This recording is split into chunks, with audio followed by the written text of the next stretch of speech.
এই পাপিষ্ট বান্দা যেতে যেতে পথে পূর্ণিমা রাতে চাঁদ উঠেছিল গগনে, ওই ওই দেখা হয়েছিল তোমাতে আমাতে, কি জানো কি মহালাগনে, সালা চাঁদ উঠেছিল গগনে, পাড়া চাঁদ উঠেছিল গগনে। সবাই বুঝতে পারতেছেন এরপরে কি বলতে চেয়েছিল, কিন্তু তার আগে তাকে মিউট করে দিলাম। আর মিউট করে দেওয়ার সাথে সাথে দেখলাম আমাদের রাস্তা আটকে রেখেছে একদল উট, যাকে বলে মরুভূমির জাহাজ। এখন আমরা চিন্তা ভাবনা করতেছি, আমরা এখন বাসায় যেতেছি, ডিউটি টাইম, ডিউটি শেষ করে বাসায় যাব, বাসায় যেয়ে একটু পার্টির আয়োজন করবো।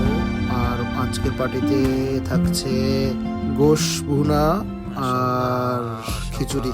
তো চলেন সবাই, পরে আবার দেখা হবে।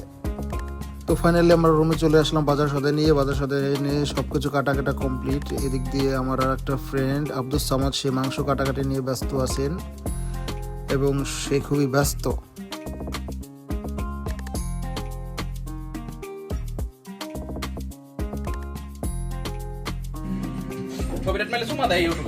আর এটা হলো আমাদের মেইন বাবুর্চি। কিন্তু এত আনন্দের মাঝেও আমাদের সবার মনের ভিতরে একটি দুঃখ রয়ে গেছে, সেটা হলো আমাদের একটা অতিথি আছে, প্রধান অতিথি।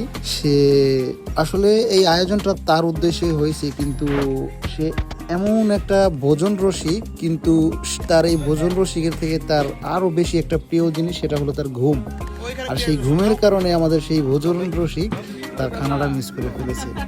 তাকে আমরা অনেক মিস করতেছি, আমাদের সেই ভোজন রসিককে আমরা অনেক মিস করতেছি। We are miss you brother.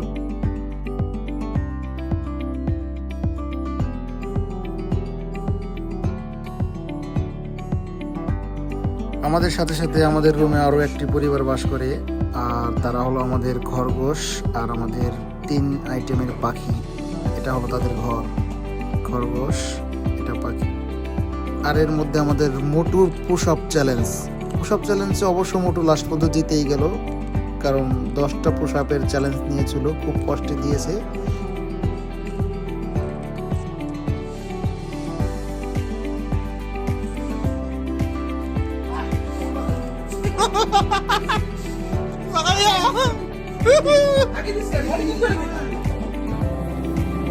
রাস্তায় গাড়ি চালানোর সময় যখন মরুভূমির উট গাড়ির সামনে চলে আসে, তখন এতটা বিরক্ত হয় না যখন রাত্রে ঘুমাইতে যাওয়ার সময়